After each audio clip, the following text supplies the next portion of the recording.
오늘 저는 우리 순복음의 7가지 신앙 가운데서요 나눠주는 신앙에 대해서 말씀을 나누도록 하겠습니다. 한번 저를 따라해 볼까요? 나누어주는 신앙.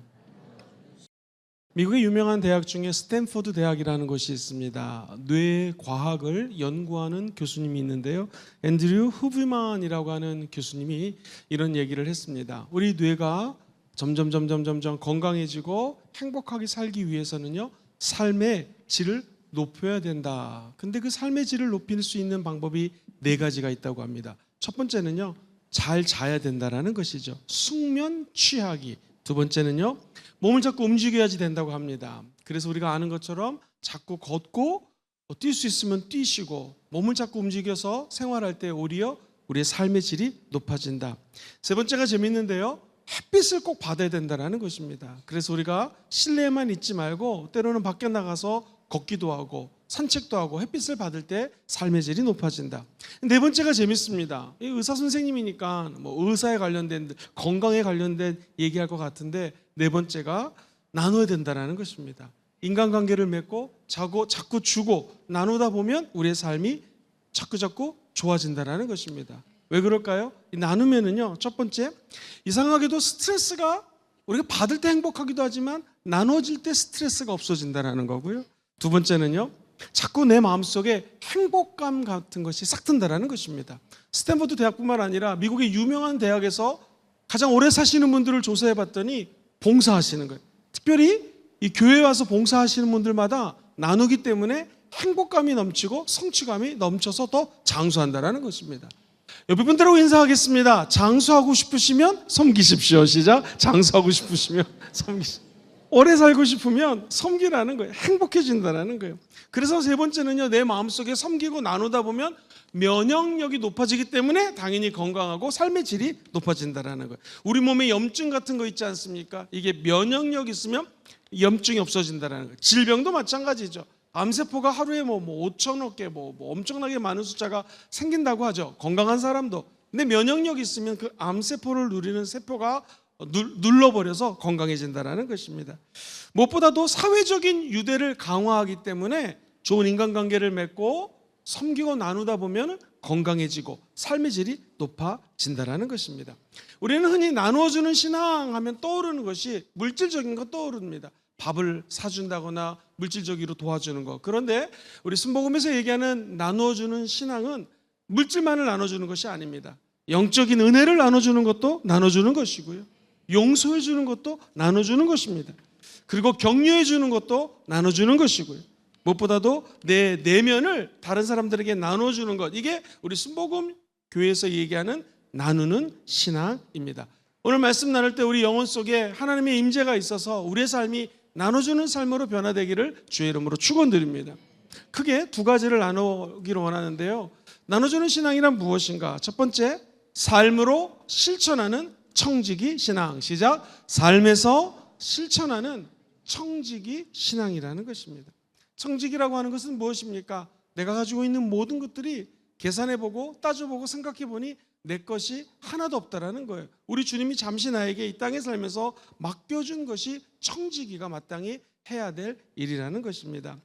이 기독교의 핵심이 무엇입니까? 우리가 믿는 기독교의 핵심은 사랑입니다. 그래서 우리가 나눠주는 신앙 할 때는요, 물질뿐만이 아니라 사랑을 나눕니다. 시작. 사랑을 나눕니다. 어떤 여자분이 있었는데 이분이 자녀를 대학에 보내야 되고 또 물질이 넉넉하지 않기 때문에 짠순이라고 소문이 났습니다. 그래서 어디 모임에 가도 돈을 잘 쓰지가 않습니다. 인색하기로 소문이 난 여성이었습니다. 이 여성은 오래간만에 모임에서 밥을 먹는데도 이렇게 남을 사주고 이런 거 정말 싫어합니다. 근데 갑자기 밥을 먹는 중간에 전화가 왔습니다. 딸이 전화가 온 거예요. 엄마, 이번에 내가 들어가기로 했던 대학 못 들어갈 것 같아서 2차로 들어갈 것을 생각했는데 1차로 지망했던 제가 제일 원했던 대학에서 누가 등록을 안 하는 바람에 자기가 대학을 들어갈 수 있게 됐다는 거예요. 엄마는 너무나 기뻤습니다. 왜? 딸이 좋은 대학교 들어가서도 기뻤지만 두 번째, 이게 국립대학입니다. 할렐루야. 학비가 훨씬 쌉니다. 너무나 기뻐가지고 그날 밥을 먹는데 세상에 이 짠순이 아줌마가 밥을 다 쐈다라는 것입니다. 그것도 모자라서 밥을 다 먹고 난 다음에는요, 선물을 싸가지고 갈비탕을 2인분씩 포장을 해서 같이 먹는 친구들에게 다 나눠줬다라는 거. 마음이 너무나 기쁘기 때문에 돈을 쓰는 게 아깝지 않았다라는 것입니다. 저와 여러분들은 천국행 티켓을 갖고 있는 제일 행복한 사람들입니다. 우리가 갖고 있는 이 복음이라고 하는 뉴스는 우리 딸이, 우리 아들이 대학교 들어갔다는 것보다도 더 기쁜 천국행 열차에 탑승할 수 있는 탑승권이 우리 안에 있다는 것이죠. 그렇다면 그 기쁨을 나눠주는 삶이 바로 순복음에서 얘기하는 나눠주는 삶이라는 것입니다. 사랑하는 성도님들, 오병이어의 기적도 하나님이 우리를 이처럼 사랑하사 독생성자 예수님을 이 땅에 보내주셨고요, 오병이어의 기적은 우리가 알고 있는 것처럼 큰 물질, 대단한 거 가지고 기적이 일어나지 않았습니다. 우리 아이의 도시락을 우리 주님 앞에 올려드리자 주님이 하늘을 향하여 감사하셨고 축사하시자 수많은 5천 명이 먹고도 남는 기적이 일어나는 것이죠. 우리 삶에도 마찬가지입니다. 큰 것, 많은 것 드리는 것이 나눠주는 신앙이 아니라 우리 갖고 있는 어린아이의 도시락 같은 기쁨을 나눠줄 때 하나님께서는 거룩하게 일파만파로 그 은혜와 축복을 나눠주게 될 줄 믿습니다. 우리 1층에 커피숍이 있는데, 카페가 있는데 카페 이름이 뭐죠? 오병이어 카페입니다. 주일마다 또 평소에 우리 교회 찾아오는 손님들에게 커피를 드릴 때 많은 것 같지 않습니다. 큰 것 같지 않습니다. 그러나 그 사랑을 나눠줄 때 하나님의 영광과 축복이 일파만파 온 열방에 퍼지는 기적이 일어나게 될 줄 믿습니다. 저희 할아버지는 사랑이 되게 많으신 분이셨습니다. 하나님의 은혜로 공부를 조금 잘 하셨나 봐요. 그래서 일본에 유학을 가는 그 해외 프로그램이 있으셨고, 일본에서 교육학을 전공하시고 들어오셔서 교장 선생님으로 사역을 일을 하셨습니다. 그리고 영등포에 있는 장로교회에서 장로님으로 사역을 하셨는데, 제 할아버지가 월급을 타면 그 월급을 다 나눠줬다라는 거예요. 그러니까 할머니가 제일 싫어하는 사람이 남편이었습니다. 월급을 받으면 아내에게 좀 줘야 되는데 다 나눠주고 베푸니까 할머니가 그렇게 너무 화가 나셨다라는 얘기를 제가 어렸을 때 많이 들었습니다. 그런데 그 나눔과 베푸는 것이 아버지 때, 저에 대해 다 응답으로 다가오더라고요. 행여리가 사랑을 베푼다, 나눈다라는 것을 내 대로 국한하지 않았으면 좋겠습니다. 하나님은 저와 여러분들의 모든 것들을 보고 계시고 알고 계십니다. 우리가 나눌 때 내 대에서 그것이 응답을 받지 않아도 우리 아들, 딸, 만약 우리 아들, 딸이 아니더라도 하나님은 하나님의 때에 하나님의 사람들에게 되갚아 주신다는 거예요. 그래서 주는 것과 받는 것을 성경에서는요, 받는 것보다 무엇이 복이 있다고요? 주는 게 복이 있다고 얘기를 합니다. 우리 주님께서는 주라, 그리하면 너에게 30배, 60배, 100배로 누르고 흔들어 넘쳐서 되돌려준다고 약속하십니다. 초대교회는 어땠을까요? 오늘 보면 46절에 보면은요, 떡을 떼는 장면이 나오고요, 떡을 뗀다라는 것은 뭐냐면 성찬의식을 의미합니다. 그리고 기쁨과 순전한 마음으로 음식을 먹었다는 것은 애찬입니다. 사랑을 나눴다는 거예요. 성찬도 하고 애찬도 하고. 음식을 먹게 되다 보면 내가 조금 더 준비할 때가 있습니다. 내가 더 비싼 것을 가지고 올 때가 있습니다. 그때 그 나눔을 통해서 서로가 사랑을 확인하고 나눌 때 그 공동체에 하나님의 영광과 부흥이 임하게 된다는 것입니다. 부족한 종은 이민교회를 한 10년 섬겼는데 지내고 보면 그때가 너무나 감사합니다. 호주 브리즈벤에 있는 순복음교회는요, 제가 늘 간증하는 것처럼 처음에 갔었을 때 분명히 아이들 포함해서 26, 27명이었습니다. 제가 직접 셌거든요. 근데 그 교회가 제가 있었던 4년 만에 250명으로 거의 10배가 부흥이 됐습니다. 여러 가지 이유가 있겠죠. 기도도 많이 하고 목사님도 열심히 하셨습니다. 근데 그 이유 중에 하나는요, 이 바로 나눔입니다. 이민교회에서 점심을 먹으려면요, 어떻게 하냐면 저희 집에서는 예를 들면 양파를 볶아가지고 옵니다. 그리고 어떤 집은 호박을 볶아옵니다. 어떤 집은 쇠고기를 사가지고 볶아옵니다. 교회에서 고추장을 사고 참기름을 삽니다. 떠오르는 음식 뭐죠? 비빔밥을 해 먹습니다. 그러면 우리가 그 비빔밥을 먹을 때 유학생들은요, 그 안에 사랑이 담겨져 있는 거예요. 김 집사님은 호박을 볶아오시고 양파를 볶아오시고, 또 어떤 좋은 일이 있었을 때는요, 과일 같은 거를 가지고 옵니다. 그래서 주일날만큼은 김치하고 비빔밥하고 실컷 한국 음식을 먹을 수 있었던 것이 너무나 기뻤습니다. 그래서 청년들도 많이 모이게 되었고요, 서로 십시일반 나누는 그 모습 가운데 이게 사랑이구나 하면서 유학생활, 외로운 이민생활, 물설고 낯설은 타국생활에서의 외로움을 그 사랑과 섬김을 통해서 달랬던 기억이 있습니다. 우리 순복음 금정교회도 하나님의 사랑을 나누고 베풀 때 놀라운 초대교회 같은 공동체의 사랑이 다시 확인되고 다시 증거가 되기를 주의 이름으로 소망합니다. 나눠주는 신앙은 인생의 가치를 자기 소유에서 찾지를 않습니다. 그리고 사랑을 나누고 전하는 데서 인생의 가치를 찾는다라는 것입니다. 이 세상은 아직도 삭막합니다. 그리고 황폐합니다. 나누는 것보다는 받는 거 좋아합니다. 근데 진짜 예수 믿는 신앙을 받는 것이 아니라 사랑을 나눠줄 때 그것이 내 것이 된다라는 것이죠. 사랑하는 성도님들, 이게 자꾸 나누고 준다라고 하면 우리는 액수를 자꾸 떠오릅니다. 근데 성경에서 얘기하는 것은요, 한 여인이 우리 예수님께 헌금을 했어요. 근데 우리 주님께서 이렇게 얘기를 합니다. 이 과부가 한 헌금이 액수가 되게 작았습니다. 우리로 치면 500원, 1000원, 100원쯤 됐을 것 같습니다. 근데 우리 주님께서 말씀하시기를 이 과부가 드린 헌금이 다른 사람보다 많다고 얘기합니다. 주님이 말씀하시는 나눔이라는 것은요, 우리 마음을 다해, 뜻을 다해, 힘을 다해 야훼 하나님을 사랑하는 것을 내가 행함으로 보일 때 주님께서 그것을 받아주신다라는 것입니다. 결코 1억, 1000만 원, 100만 원, 많은 액수가 아니라 하나님께 드릴 수 있는 나의 모든 것들을 올인하는 것.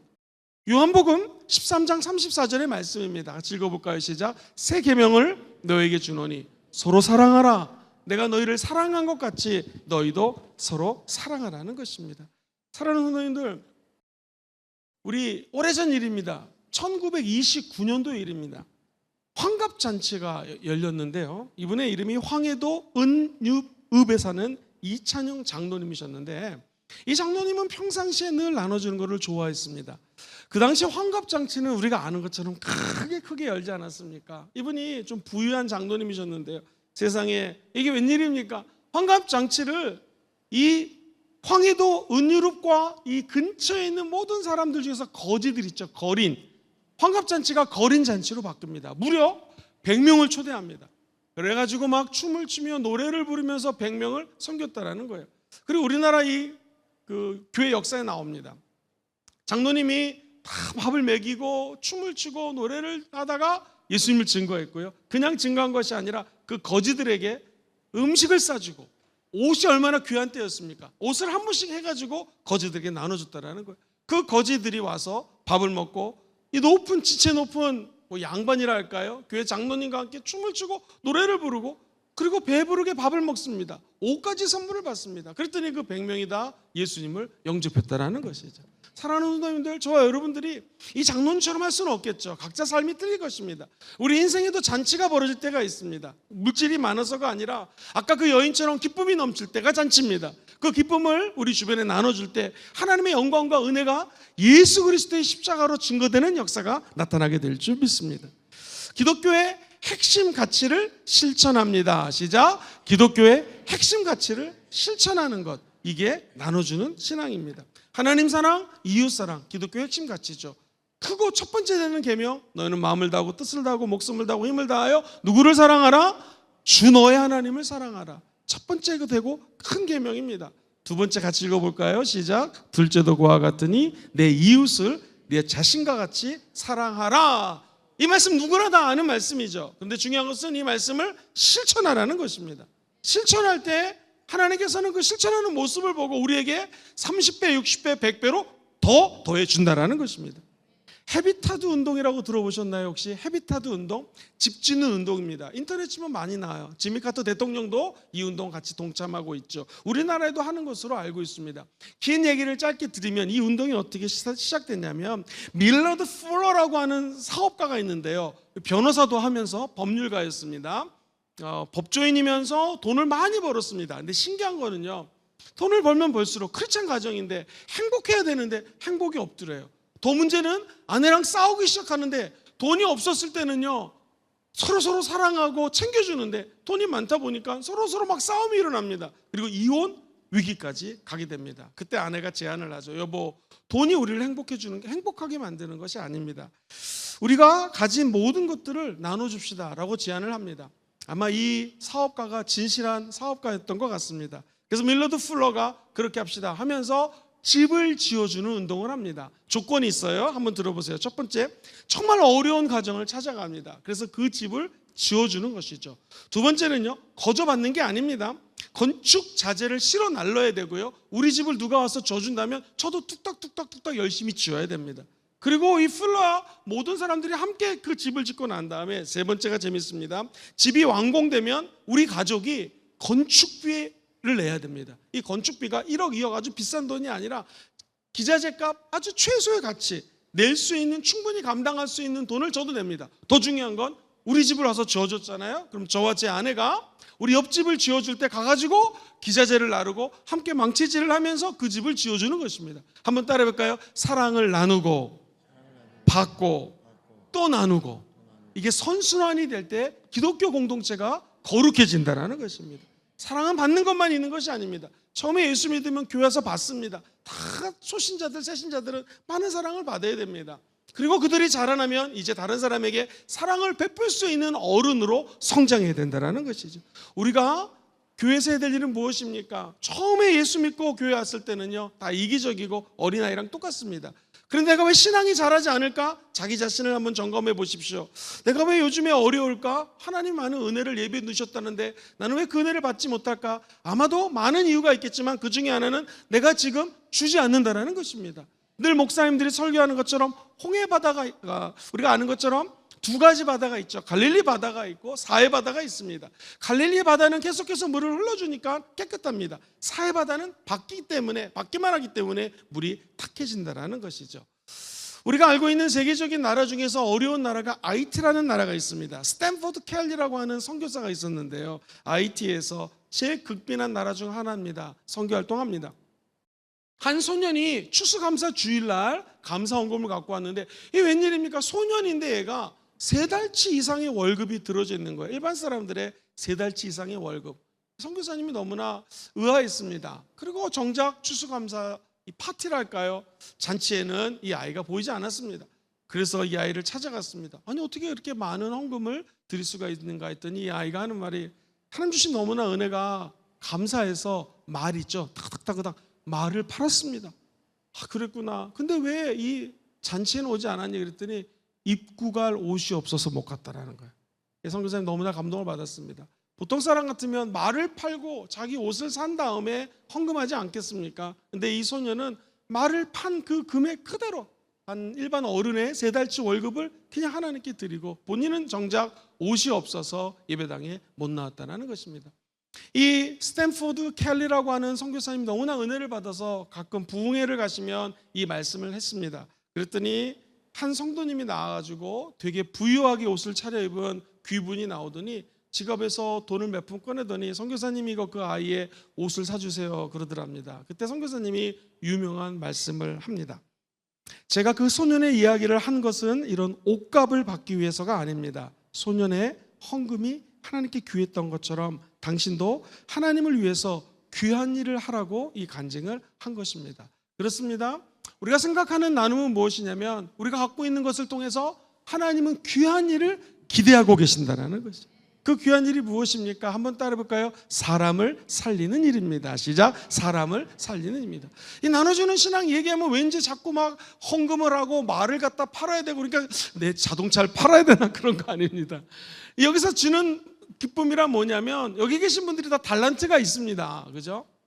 내가 만약에 찬양을 잘한다면 아까 교수님처럼 찬양을 통하여 많은 사람들이 은혜를 받지 않습니까? 이게 나눔입니다. 섬김입니다.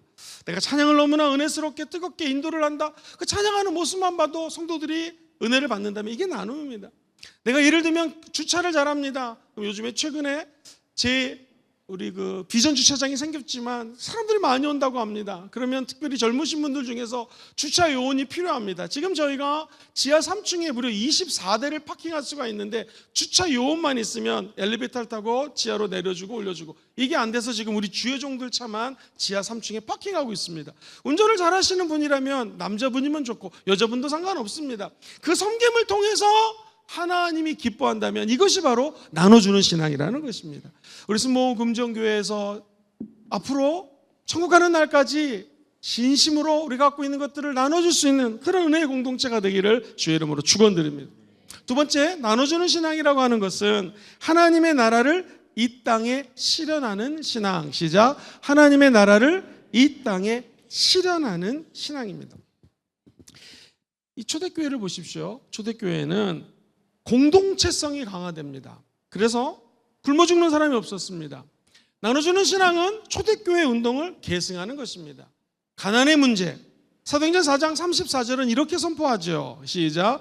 그 중에 가난한 사람이 없으니 이는 밭과 집 있는 자가 팔아서 그 판 것의 값을 가져다가 사도들의 발 앞에 두매 그들이 각 사람의 필요를 따라 어떻게 했어요? 사도들이 나눠줬다. 오늘날 치면은 하나님께 헌금을 드렸고 주의 종들이 각 사람의 필요를 따라서 그 물질을 나눠줬다라는 것입니다. 구제와 나눔의 실천. 초대교회는 그래서 가난의 문제가 해결되었다라는 것입니다. 나눠주는 신앙은 무엇인가? 일반적으로 나눠준다라고 하면은 우리는 왠지 자꾸 물질적인 것만을 또 생각합니다. 그런데 그 나눔에는요, 정신적인 명도 있고 사랑이 들어가 있다라는 거예요. 내면의 것을 나눠줄 때 그때 하나님께서는 그것을 받아주시고 은혜 위에 은혜를 부어 주신다라는 것입니다. 사실 이런 말씀을 드리는 것은 좀 조심스럽습니다. 괜히 너무 기독교만 자랑하는 것 같기 때문에.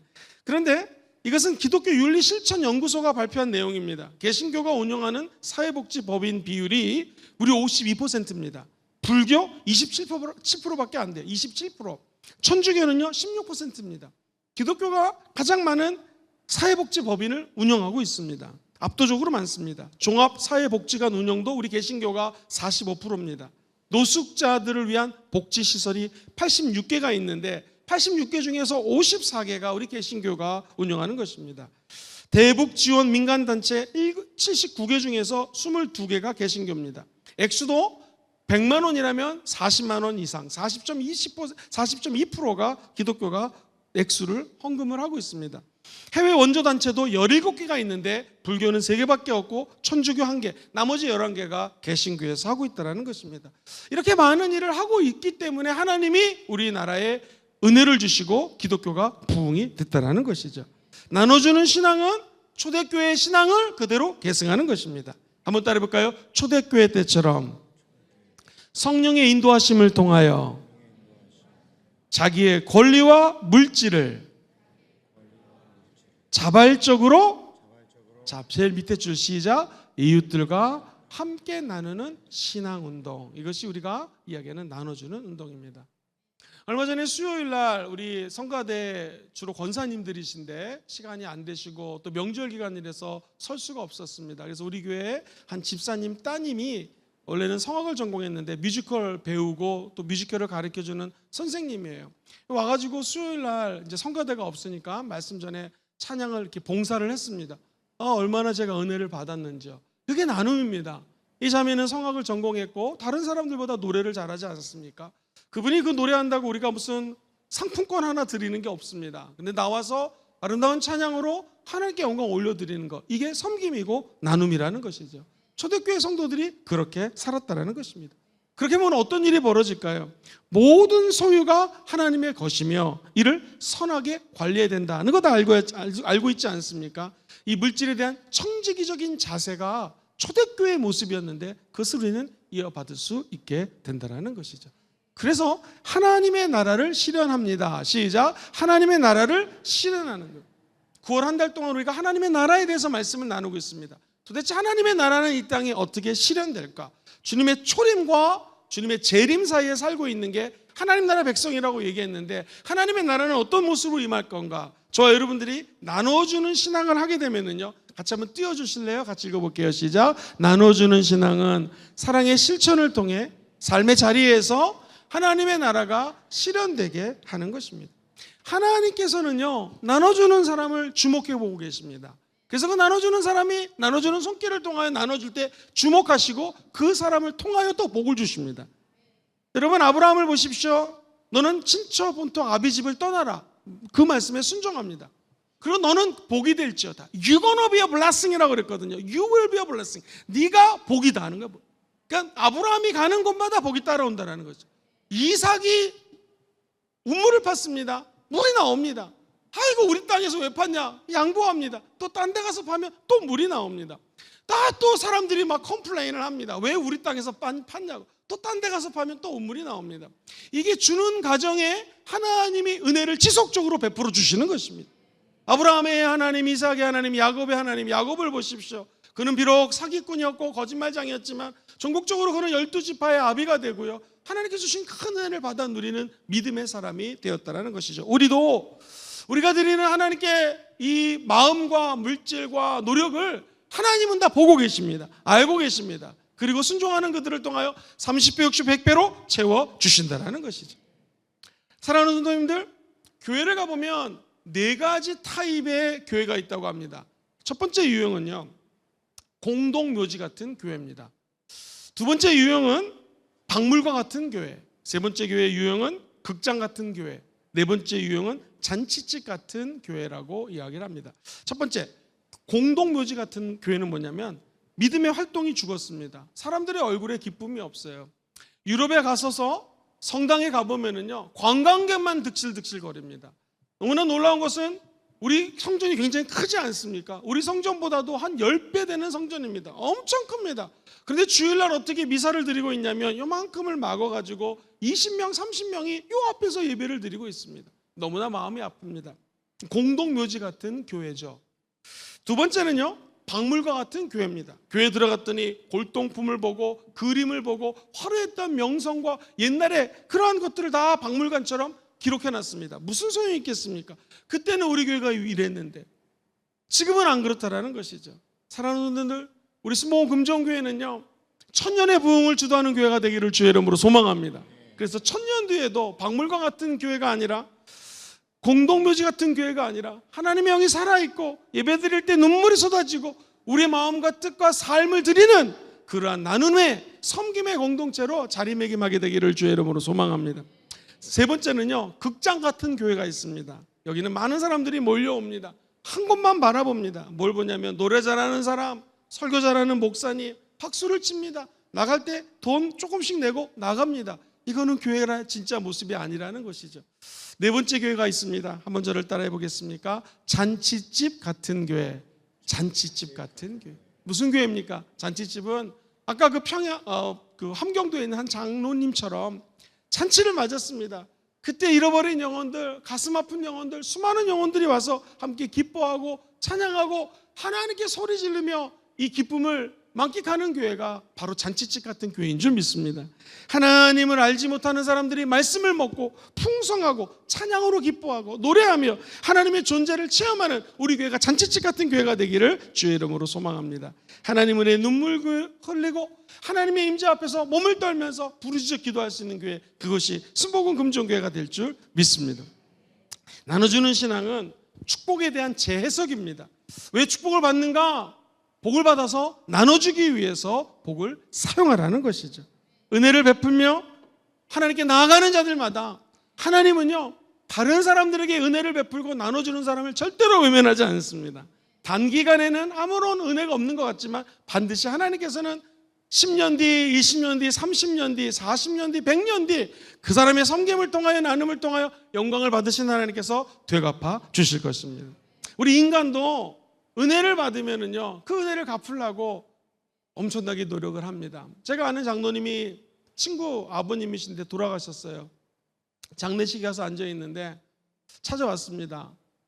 아버님 아들이시냐고. 제 친구가 네, 아버님 이렇게 해서 천국 갔습니다. 그랬더니 봉투를 하나 내밀더라고요. 굉장히 많은 액수가 들어져 있었습니다. 이건 자기가 여기다 놓고 가기가 뭐해서 드리는 건데, 자기가 너무나 어려웠을 때 아버님이 사업을 하셨고 그때는 자네도 5살, 6살이었으니까 기억이 안 날 텐데 그때 아버님이 그 당시에는 엄청난 액수로 나를 도와주셨고 그 천국 갔다는 얘기를 친구 통해서 듣고 그때만큼은 아니지만 내가 할 수 있는 모든 것을 담아서 아버지께 드립니다 라고 하면서 제 친구에게 정중하게 한 노인이 캐시죠, 현금을 갖고 왔던 것을 제가 기억을 합니다. 그렇습니다. 우리가 섬기는 것은요, 때로는 내가 죽고 난 다음에 받을 수도 있습니다. 아니, 죽고 난 다음에, 천국 가고 난 다음에 못 받을 수도 있습니다. 그러나 우리가 나누고 섬긴 것은 하나님이 다 보고 계십니다. 이렇게 주일날, 금요일날 새벽 예배에 나와서 하나님을 섬기고 하나님을 위해서 예배하고 특별히 우리 성도들을 위해서 뒤에서 섬기고 나눠주신 분들을 위해서 하나님은 다 기억하시고 놀라운 은혜와 축복으로 더딥혀줄 줄 믿습니다. 한번 따라해볼까요? 주 안에서의 수고는 헛된 것이 없습니다. 혹시 여러분 가운데 봉사를 하는데 내가 열심히 봉사하는데 왜 나에게는 은혜가 없지? 왜 이런 축복이 안 다가오지? 실망하지 마십시오. 주님 안에서 수고한다면 하나님이 되갚아 주십니다. 나를 드러내지 않고 주님을 드러내고자 하는 헌신 속에서는 하나님은 반드시 30배, 60배, 100배, 1000배만 배로 되갚아 주실 것입니다. 오늘 그 하나님만 믿고 힘들고 어려워도 끝까지 섬기고 나누는 하나님의 사랑 공동체가 되기를 주의 이름으로 축원드립니다. 말씀 정리합니다. 사랑을 나눠주는 교회, 순복음의 믿음의 공동체가 나아가야 될 방향, 그것은 바로 청지기 신앙입니다. 나눠주는 신앙입니다. 삶에서 실천하는 청지기 신앙, 같이 한번 읽어볼까요? 시작. 사랑을 나눕니다. 시작. 사랑을 나눕니다. 기독교 핵심 가치를 실현합니다. 시작. 기독교의 핵심 가치를 실현합니다. 큰 두 번째입니다. 하나님 나라를 내가 도대체 이 땅에 어떻게 실현할 수 있을까? 하나님 나라가 이곳에 임하기 원하시면 아멘 해볼까요?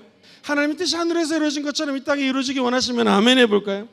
초대교회 신앙 나눠줄 때 이것이 계승이 되고요. 그곳에 하나님의 나라가 임합니다. 그리고 나눠두는 모습을 우리 주님은 주목하고 계시고 먼 날 그 모습 위에 놀라운 은혜로 덧입혀준다는 거 꼭 기억하시기를 주의 이름으로 축원드립니다.